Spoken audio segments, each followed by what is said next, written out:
Conta um Conto apresenta de Alcides Teles Júnior, do Canto em Sombra. Narração Marcelo Fávaro. 23 de julho de 2021. Eu me via tomada por uma sensação de impossibilidade, como alguém que tentasse reproduzir com argila a forma das nuvens que boiam no céu. Yoko Ogawa, a polícia da memória. Antes de o táxi descer a ladeira, o velho Eulálio tem nas mãos a última fotografia tirada na residência dos avós, onde ele nasceu e por muitos anos morou. Ao cruzarem o local, a desoladora ausência da casa lhe freia a alma e coota a respiração. A edificação contava com mais de 100 anos. Há uns 30, a avó, então uma recente viúva, teve de se mudar para um apartamento. Depois de morar de aluguel naquele belo sobrado mais da metade da longa vida, não se acostumou e logo faleceu de saudade. E embora soubesse do enorme período da casa inabitada, Eulálio, em seus quase 80 anos, não imaginava o triste fim. Deixou o táxi na esquina mais próxima. Precisa de um intervalo de absorção do impacto. No caminho entre a chegada e o ponto inútil onde se erguia antes o casarão. Caminha devagar, evitando a visão deprimente do vazio de que, agora, ele mesmo é parte. O passado está cada vez mais desocupado. Conta em tom e olhar sem fibra, para si mesmo, porque é o único que restou da família dos confidentes. Demoliram a casa e a razão da minha memória. Ainda se apegando à dúvida, contempla a ruína, os alicerces que permaneceram, esqueletos imaginários da construção, reveste-os com traços de uma lembrança vaga. O jardim fronteiriço, o quintal lateral, o dos fundos, o nada se materializa à sua frente, e, obra de magos perversos e interesses escusos, tudo desaparece. Não haver mais onde é não ter mais como. E se não tem mais como, bom pedaço da alma se esmerilha junto às paredes creme, às janelas de 2 folhas, entre o vermelho e o marrom, a porta de entrada de madeira maciça, finos entalhes antigos, o pomar, o galinheiro, enfim. O sobrado de teto alto contava com um sótão, mais frequentado pelos pombos, que destruíram boa parte das calhas, e um porão, sempre mergulhado num escuro empoeirado, de engastes de mobília, blindado do medo de Eulálio e dos primos queridos, companheiros da infância, testamenteiro do espólio negativo, anagrama de estreitamento, sente vazio o coração. Breve riso dança em seus lábios. E ele acrescenta em voz sussurrada: tanto tempo de abandono. Deve ter sido a morada de muitos fantasmas. Os espectros fluindo dos quadros de antepassados, em tragicômico desfile nos corredores e na própria sala de visitas. E as nômades assombrações que, eventualmente, se abrigam nos prédios despejados dos vivos.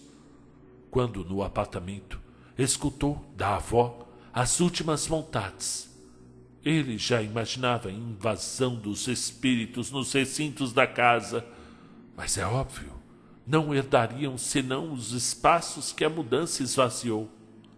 Parado diante da gramínea, tomando conta da paisagem, Eulálio percebe que, por algum tempo, não poderá locomover-se dali. Como se uma energia insondável petrificasse seus movimentos.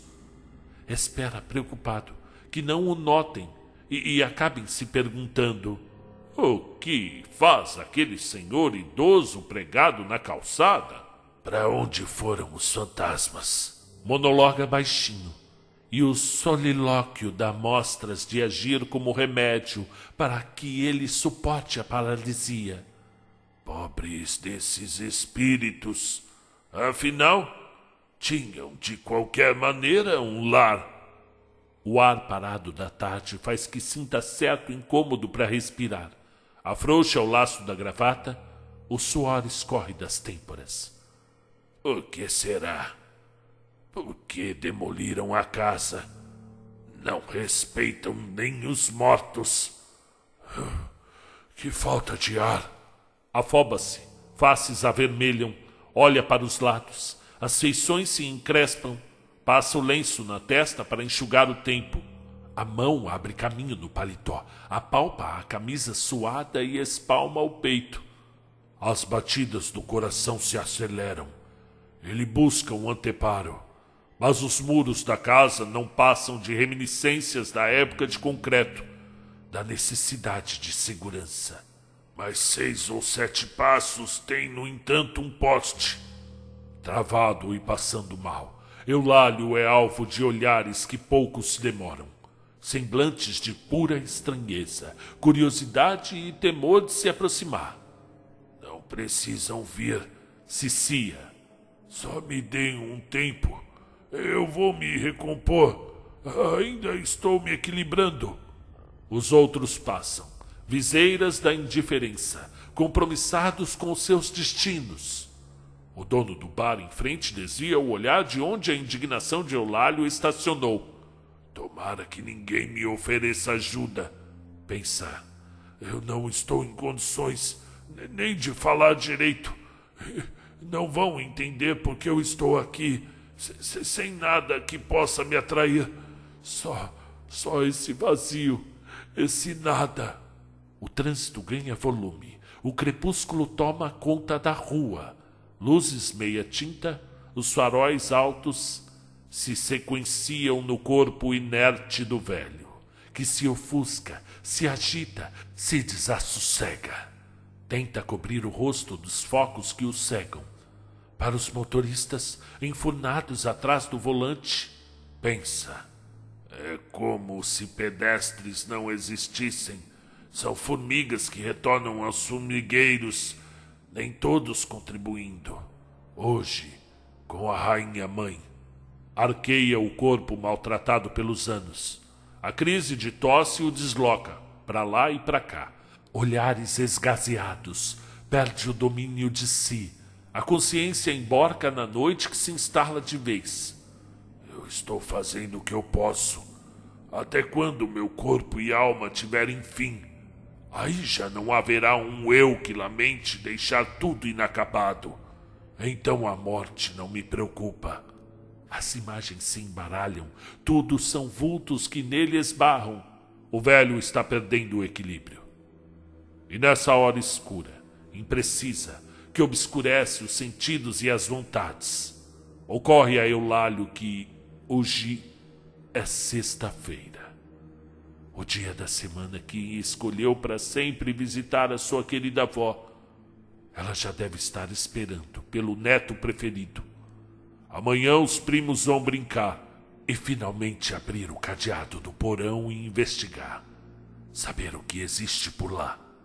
Nem que sejam fantasmas, seres que moram em suas fantasias de crianças. Eulálio arranca do bolso da calça o retrato que registra a última imagem do sobrado. Caem, ele e a foto, ao pé da porta que abre para o infinito. Nos introduz nas margens da existência infiel, guia e nos sossega de todas as crises, de toda ansiedade.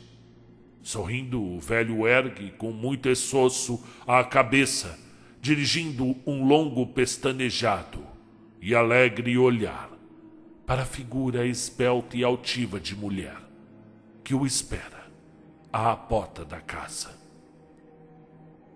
Fim do conto. Olá, sejam muito bem-vindos. Este é mais um conto enviado ao e-mail favaromestrado@gmail.com. É neste lugar que ficam os contos de escritores ainda não tão conhecidos do público, que nos enviam gentilmente para que a gente faça o abracadabra, como diz o Doutor Estranho, transformando palavras num PDF em vozes.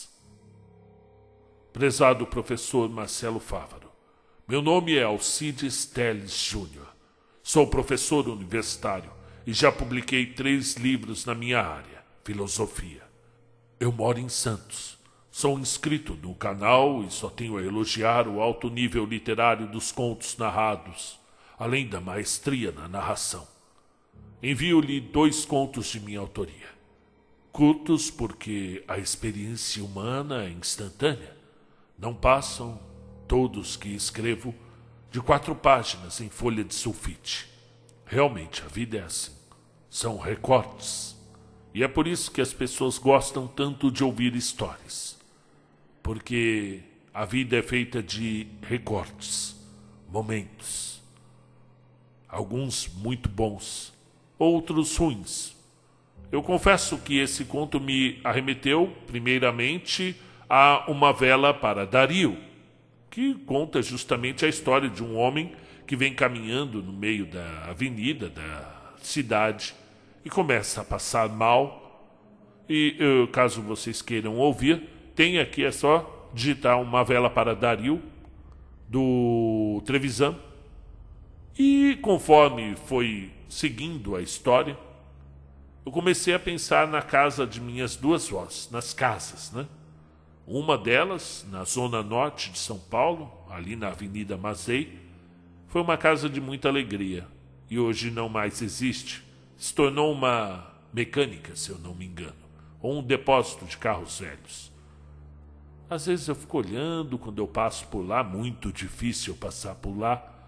Eu lembro que a gente sentava naquela... A única coisa que sobrou foi um degrauzinho ali no portão. E nós, crianças, sentávamos ali para assistir o desfile da escola de samba.